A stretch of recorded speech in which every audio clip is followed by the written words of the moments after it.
Minisita omubeezi w'ebyamayumba Parsis Namuganza Palamenti gwe yajjamu obwesige azzeemu okulabikako mu Palamenti omulundi ogwokubiri era n'atuula ku ntebe ezisooka ezirina okutuulwako baminisita. Kino kitanudde ababaka era owabuyaga Akawungeezi Barnabas Tinkasimire taludde n'avaayo okutegeeza sipiika ku nsonga eno. I'm confused that the same minister continues to in the house to occupy the front bench gazetted for ministers. Since you're seeking for my guidance, I want us to proceed this way. We have very important things to handle. Very, very important things. Can I now ask government, can we have response to leader of government, leader of opposition statement? It's a very serious statement. And leader of opposition, don't divert me. I am not iron sheets to be diverted.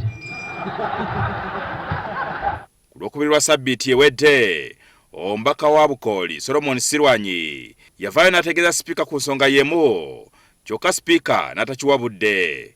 Kinajjukirwa nga Palamenti emaze okumujjamu obwesige. Ensonga zino zaasindikibwa omukulembeze w'eggwanga eyamulonda ng'amateeka bwe galagira asalawo eggoye ku nsonga ze ky'atannakola. Ababaka bagamba nti obutabaawo tteeka linywevu ku nsonga eno kyolesenga Palamenti bwetalina maanyi. So n'olwekyo Palamenti kyesaanidde okukola kwe kulowooza mu kukyusa ssemateeka constitution, kutya kwongeramu akakwakuliza akalala nga kagamba nti buli bwenasesalinga minisita ne mujjamu obwesige, minisita oyo ajja kubanga ava mu ntebe, ava mu ofiisi eyo automatically nga teri byakudda wa pulezidenti. Kuganga byonna bitwogera n'abantu bonna bye boogera abiraba abeewuunya bwewuunya. Kitegeeza kyongera okulaga nti Palamenti n'obuyinza bw'Abannayuganda naye Pulezidenti Museveni yabutwala bwonna kyayagala kyakola. Bwagamba nti twagala kino ngera kigenda n'ekyo. Kwemagini ng'otunuulira abantu bonna ng'olaba nga abakubiddwa kyayiwenjayi.